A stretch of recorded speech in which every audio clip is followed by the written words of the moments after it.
Hi, I'm Eric Schenke from Acupuncture.com. Thanks for showing up. This video is about Travell's Trapezius trigger points from Volume 1 of the Myofascial Pain and Dysfunction book. This book is the Bible, or for you acupuncturists, it's the Huangdi Jing of trigger point ejection work, or an increasingly used term is dry needling. Trigger point work has many similarities to Ashi Acupuncture, and much of the literature on that topic can provide great insight for Ashi acupuncturists. First, a disclaimer, I'm not affiliated with Travell in any way. I believe it's MyoPain seminars that now teach your work. I'm not affiliated with them. I've never taken their course. I'm simply sharing what I've learned from the past couple of decades of being an Ashi acupuncturist, and I've needled these points since before I'd even heard of Travell's work. So in Volume 1, Travell describes 6 trigger points for the trapezius. If you can master these 6 points, or even 3 or 4 of them, the 3 or 4 most common ones, I believe you could probably have a successful clinical practice just treating the trapezius. It is super common for patients to seek care for pain arising from these trigger points. And Ashi acupuncture on these points is incredibly effective at treating it. In this video, I'm going to demonstrate practically how to needle these points. Almost all of these points are potentially dangerous to needle because of the risk of pneumothorax. I would caution you to seek further instruction from a qualified teacher before you attempted them. I'll begin with a clip that provides an overview of the 6 trigger points. I hope that this information can help you to help more of your patients. Thanks for watching. Okay, so Dr. Travell and Simons in the book describe 6 trigger points on the trapezius. Actually 7. She describes one cutaneous zone that'll make goosebumps on the arm. There's 2 points on the upper trapezius, 2 points on the middle trapezius, and 2 points on the lower trapezius. So I'm going to go step by step and show each one how to needle it. I'll start with the upper 2. She ranks the trigger points. She numbers them 1 through 6 according to the ones that are most commonly found. So 1 is up here.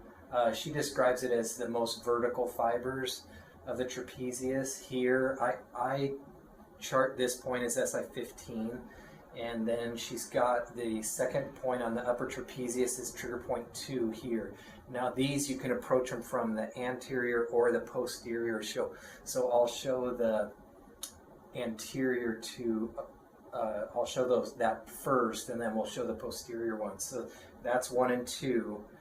3 is on the lower trapezius here, and we may not be able to find every one on this model, but I'm pretty close to it about there. There's a little, you feel that, Michael? Mm-hmm. Yeah, number 3 is around here, so we would chart this probably about bladder 45 around here. Number 4 overlies the scapula here, and I think this one could be hard to tell the difference. I mean, there's a little band here, but is it the upper trapezius or is it a band of the infraspinatus? I think it's hard to tell. But anyways, this is the area that Travell describes for number 4. Number 5 is lying medial to the scapula here, and this fiber should run horizontal this way, and we can find it through what she calls flat palpation. I'm close to it here. You feel that? Mm-hmm. Yeah. And there's a little bit there too. So I'm close to it here. Now this would be in an area, there's the scapular spine, so we'd be around BO 42 or 43, that trigger point 5. And then trigger point 6 lies close to the acromion here. And I don't needle this one very often, but I'll show you how to do it. And I'm not feeling much Maybe a little bit here. Do you feel that? Uh-huh. Yeah, so that would be number 6. And number 7 is this zone here that some people can, when you touch it lightly, can get goosebumps here. I just don't pay attention to that. So we'll go over those 6. After that overview, let's take a closer look at these trigger points. First, let's have a brief anatomical review. The trapezius lies like a big diamond on the back. It spans from the occiput to the 12th thoracic vertebra and from the midline to the tip of the shoulder. Travell speaks of 3 divisions or parts of the muscle: an upper, a middle, and a lower. These divisions she bases upon the direction of the fibers and specific bony attachments, but also makes mention of other authors that have slightly different demarcations for those divisions. However, even though many authors reference 3 divisions of the muscle, in reality it is one muscle, and that clinically the boundary between any 2 parts of the trapezius is, in the words of Travell, quote, frequently indistinguishable. A note on the illustration here. In this illustration, the inferior border of the scapula is shown as level with T8, but many or even most of the other sources I've seen refer to it as being level with T7. Same with the scapular spine, often referred to as level with T3, it's shown here to be level with T4. So this has an impact on deciding which is the corresponding acupuncture point for some of these trigger points. Keep this in mind. Also remember that we are generally talking about an area in which to search for the trigger point, and that clinically we should chart according to which acupuncture point most accurately describes the point we actually needled on the patient. Let's focus on the upper trapezius. Travell describes the upper trapezius as those fibers that arise medially from the ligamentum nuchae in the area of C5 and superior. These fibers attach superiorly at the medial third of the superior nuchal line and laterally at the posterior aspect of the lateral third of the clavicle. Trigger point 1 and trigger point 2. Remember, Travell numbers the trigger points according to their frequency of occurrence. So trigger point 1 is the most common area that she has found clinically for the trapezius to develop a trigger point. She mentions in the book that this may be the most common trigger point of all the trigger points in the entire body. My clinical experiences led me to believe that trigger point 2 is actually more common than trigger point 1, but they do lie fairly close together and they frequently occur together. The location of trigger point 1 is described as lying in the most vertical fibers of the upper trapezius. Looking at this illustration, the most anterior fibers are the most vertical. In my experience, it is usually level with C7 or C6, and its location most closely corresponds to small intestine 15. We can also see its referred pain pattern here. It commonly refers pain to the area of gallbladder 20 or gallbladder 12, and also to the temple, where patients will often say the pain lodges behind their eye. Trigger point 2 is described as lying inferior and lateral to trigger point 1, and its location most closely corresponds to gallbladder 21. On the left side of this illustration, we can see its location marked with a black X and its pain referral pattern in red. It most commonly refers pain to the occiput in the area of bladder 10 to gallbladder 20. But in my experience, it can also refer pain to the same areas as trigger point 1, specifically the jaw and the temple, or behind the eye. Okay, so trigger point 1 and trigger point 2 are on this upper trapezius, and you find them, both of them are found by pincer grip palpation. So I'm grabbing here and just strumming and finding that top band there. That's sore there, right? Mm-hmm. So that would be trigger point 1, and the angle I can use here, I can go straight from anterior to posterior. I can direct it a little bit medial, and then trigger point 2 is more lateral here, and this one I go more directly anterior to posterior. So I recommend a minimum gauge thickness of 26 so the needle doesn't deflect at all on all these trapezius points. Yeah, so I'll get this one here first. I'm going to get started here. And so I'm going to just cup it here and head in.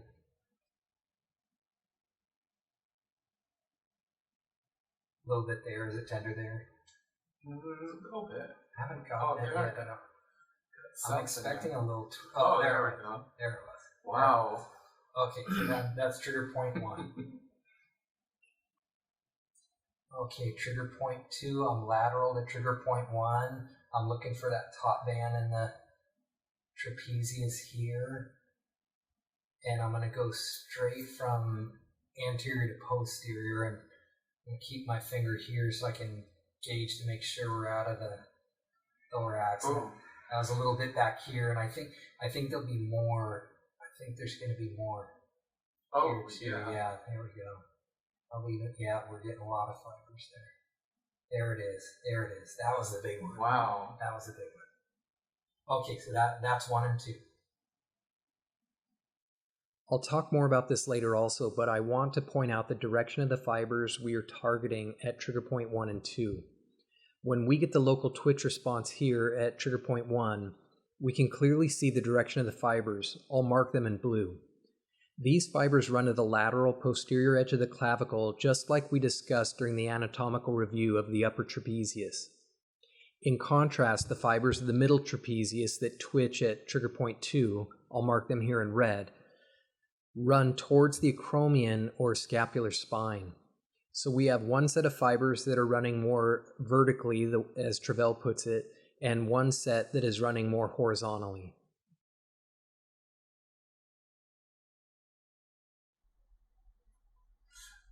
Okay, so now I'll show how to get Travell's trigger point 1 and 2 from a posterior approach. Both of these you'll find by pincer grip and strumming across the fibers. So when you get real medial here, this is what Travell terms as trigger point 1, and I usually chart it as SI15. And then trigger point 2 is a little more lateral. You're more in the belly of the upper trapezius here, and you'll find it by pincer and strumming across. And there's a few different fibers here. There's clavicular fibers that are running a certain direction, and then these fibers are running more horizontal, and you'll be able to start to feel these different fibers as you needle this more and more. Now on trigger point 1 here, we'll just go directly posterior to anterior. On trigger point 2, we'll start our approach more superior and then direct it more directly anterior. And that becomes more important as we start our insertion more inferior. Then we need to needle more superior and slowly work our way more anterior. If we're real superior here, we could just go directly anterior.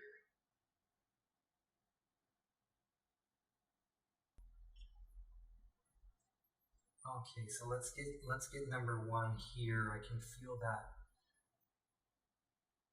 I can feel these fibers here, so I'm going to get started here.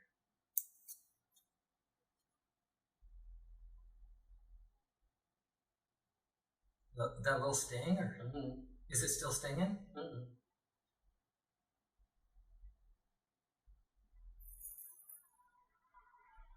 Do you feel much there? I'm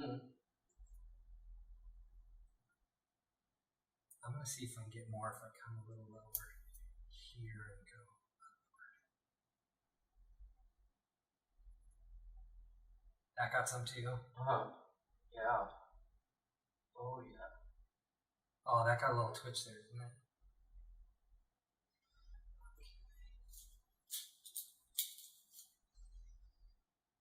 And now trigger point 2 here. There's a superior spot here I can feel. I'm going to get that first, and then I'll come a little lower and get it.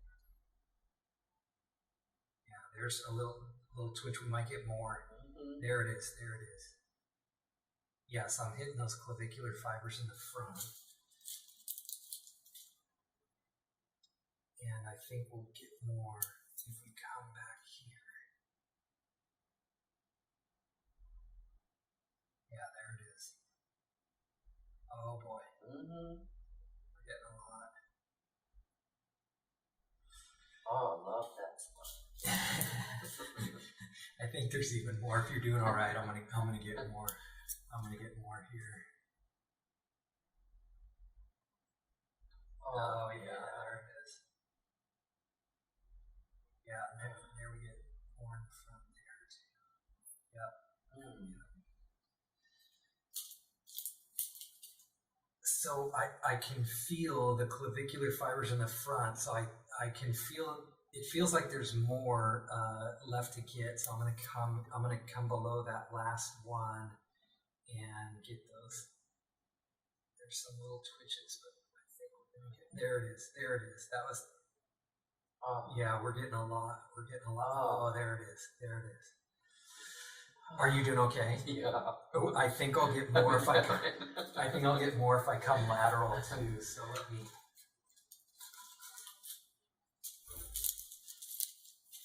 Yeah, so just on my front finger, I can feel lateral. There's still some fibers to get over here. So I'm just gonna parallel that last one, and I think we'll get some there too. And there it is. There it is.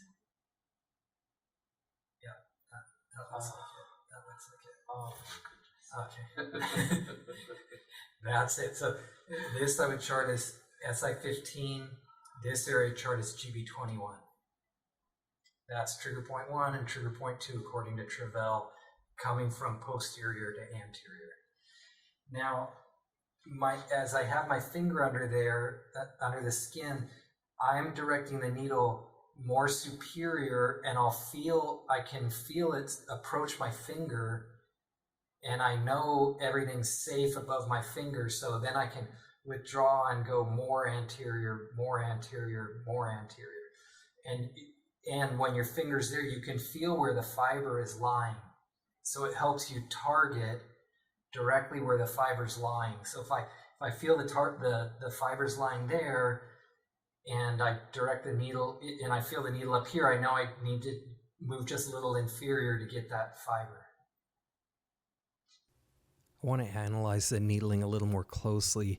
I want to try to clarify a concept that I think is really important, and that is that Travell talks about trigger point 2 being in the upper trapezius, but when you're needling in that area, you are hitting fibers of the middle trapezius also. So I want to clarify that the middle trapezius is running horizontally from the midline across the back to the acromion and the scapular spine. So you have fibers that are running basically horizontally across the back. In contrast to that, the fibers of the upper trapezius are running, Travell says vertically, and so they're running at an angle downward to attach at the lateral end of the clavicle. So there's two directions of fibers in the area that we're working when we're in the area of trigger point 2. And it's important to be aware of that. Now, the middle fibers, the fibers of the middle trapezius, they're more posterior. So in this, when we're needling from the posterior to the anterior, they're more superficial. And the fibers of the upper trapezius, they lie more anterior. And when we're needling from the back, they're lying more deep. So as we look at this clip of needling it, you can pay attention and see when the needle's inserted shallowly and we're getting a twitch, then we can guess that that's fibers of the middle trapezius.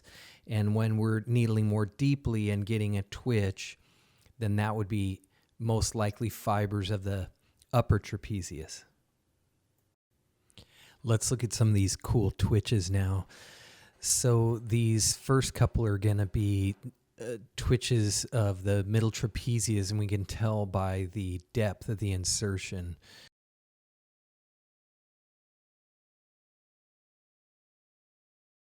I love this one, how you can see the needles on the left just quiver when we get that spot. And again, the shallow insertion, we know or we can guess that it's a band of the middle trapezius. And this twitch is just massive right here. This is one of the biggest ones we got in the whole sequence. Now these next few, they're going to be bands of the upper trapezius, and we can guess that by the depth. And some of them are a little subtle, but if you watch the 3 needles on the left, watch the motion of those, and you'll see the twitching happen there. Some of the twitching is pretty quick, and some of it's kind of a slow roll. But you watch those 3 needles on the left, and you'll see that. Trigger points 3 and 4 lie in the lower trapezius, so a little review is in order.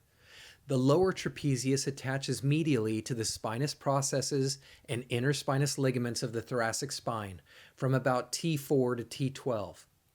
Laterally, the fibers converge to attach in the area of the tubercle at the medial end of the scapular spine, just lateral to the lower attachment site of the levator scapula.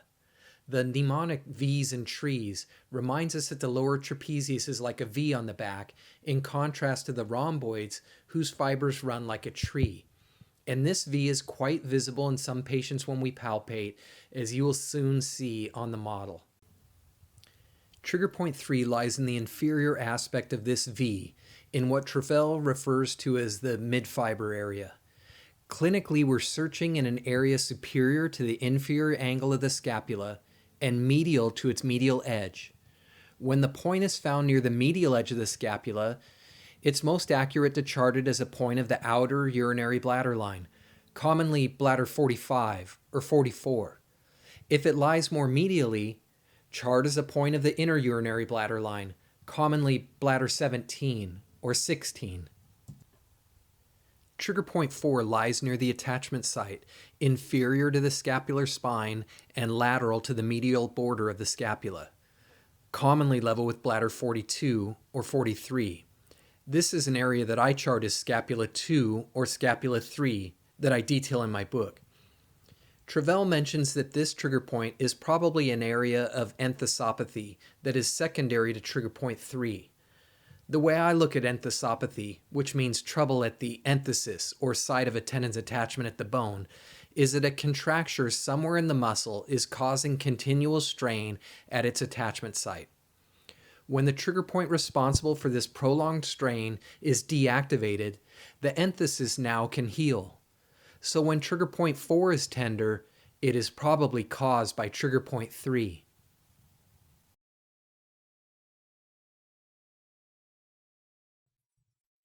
On the right side of the illustration is the pain referral pattern of trigger point 3.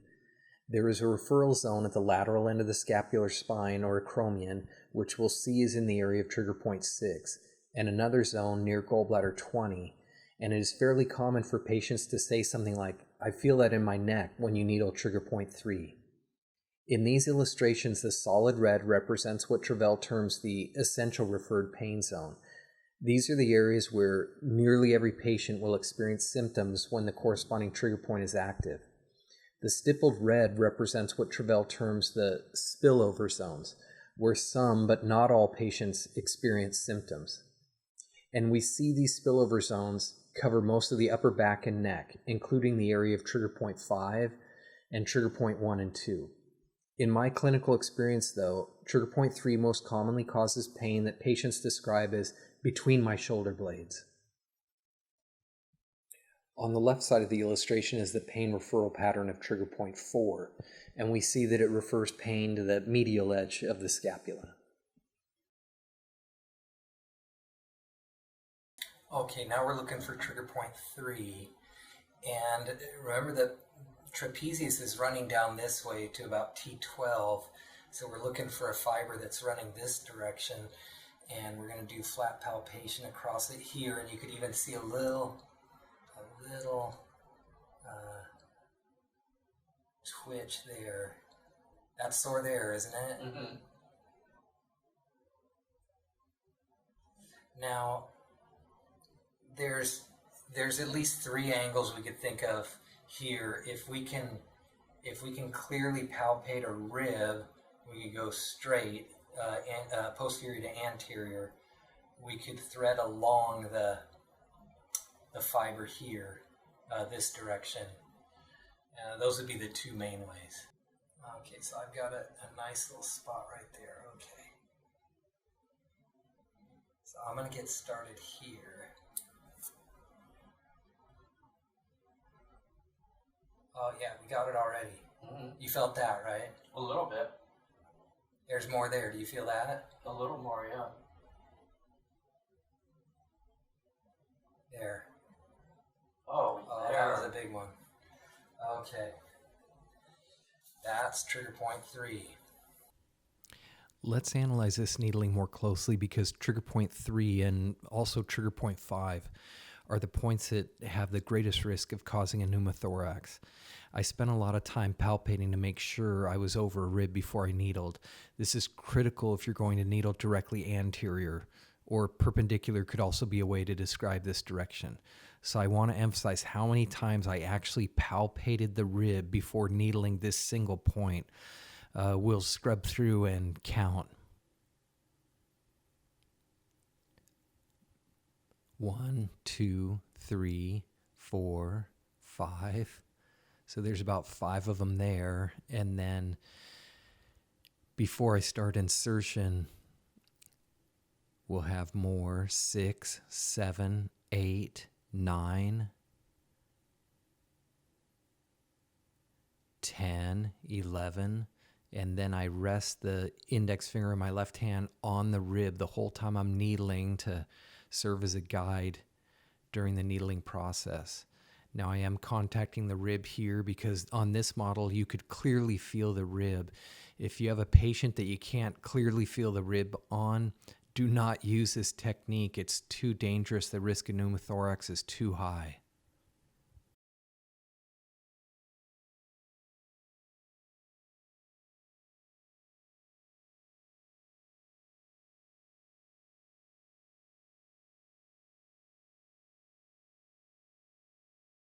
Okay, trigger point 4, it overlies the scapula, it's below the scapular spine.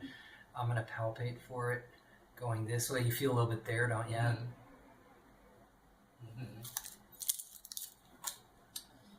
And trigger point 4, we're on top of the scapula, so we can just go straight in.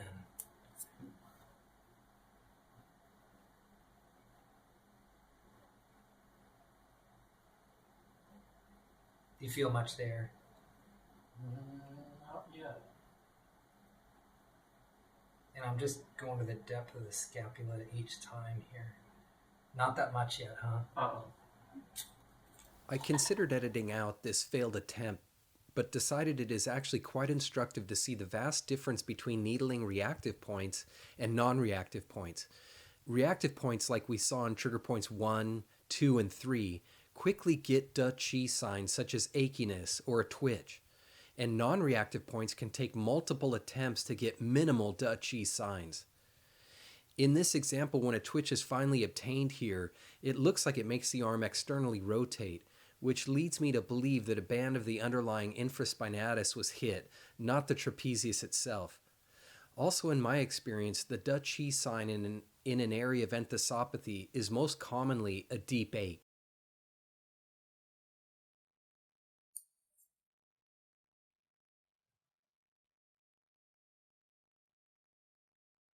A little bit. Not much yet, huh? Not at all. Yeah, this. There we go. Okay. The middle trapezius attaches medially to the spinous processes and interspinous ligaments of C6 to T3, and laterally to the medial margin of the acromion and the superior lip of the scapular spine. Trigger point 5 is found in the midfiber region and can occur at any level of the middle trapezius. Typically, it will be found near the medial border of the scapula in the area of bladder 41, 42, or even small intestine 14, or slightly medial to that in the area of bladder 12. Trigger point 6 is found near the acromion at the musculotendinous junction.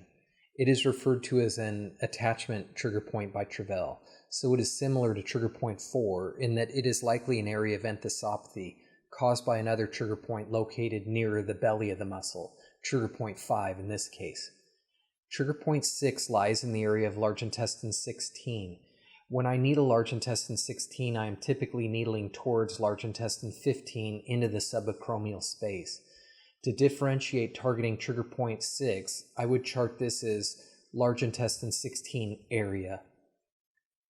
Trigger point 5, shown on the right side of the illustration, refers as superficial burning sensation medial to the trigger point itself.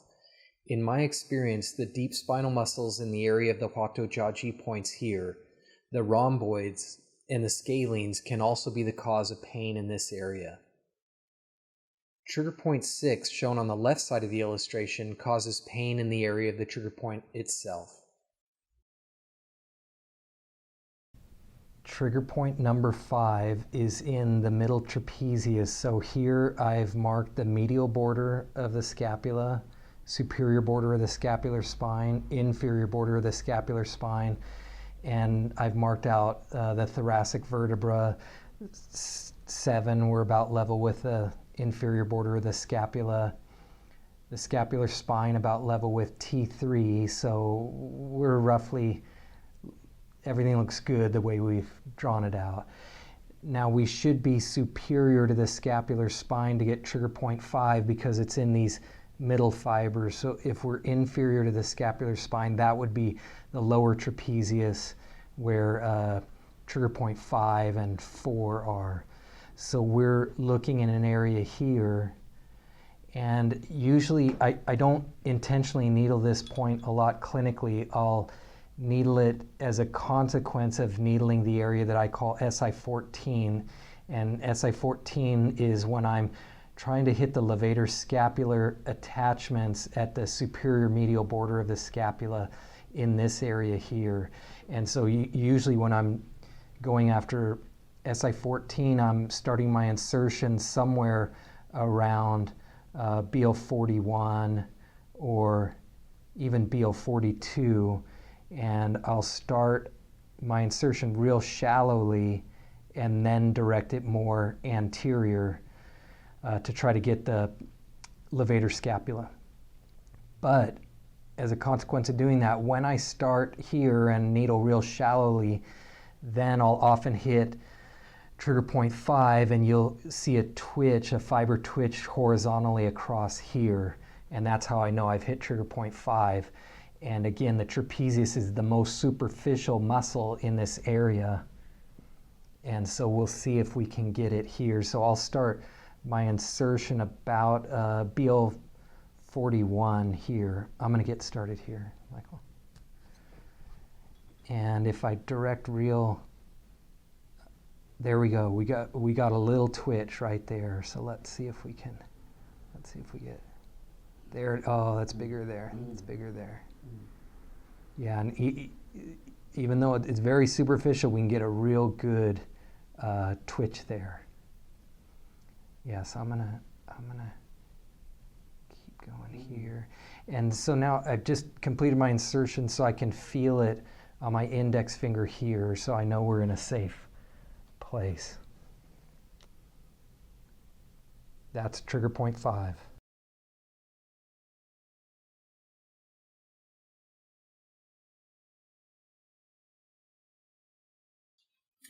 Okay, now trigger point 6 lies close to the acromion here, and I'm going to stroke across these fibers here.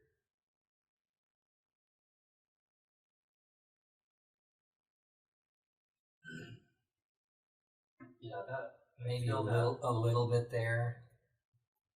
Yeah, more than a little. Oh, okay. And just like trigger point 2, I'm going to go directly P towards A and see if we get a little. Oh, grab. Was that it? Yeah, I thought I saw a little twitch over there. We got it already though, huh? I guess. Yeah. Oh yeah. Now I feel more.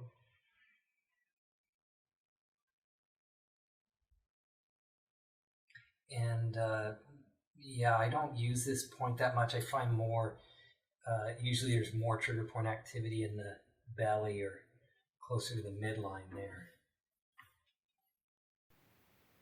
You made it. I hope the video has been helpful for you. If you are taking the video for credit, you'll need to fill out a quiz, so follow the directions below to do that. If you're just taking it for non-credit, please consider making a donation to me to support my work so I can make more videos like this in the future. Thank you.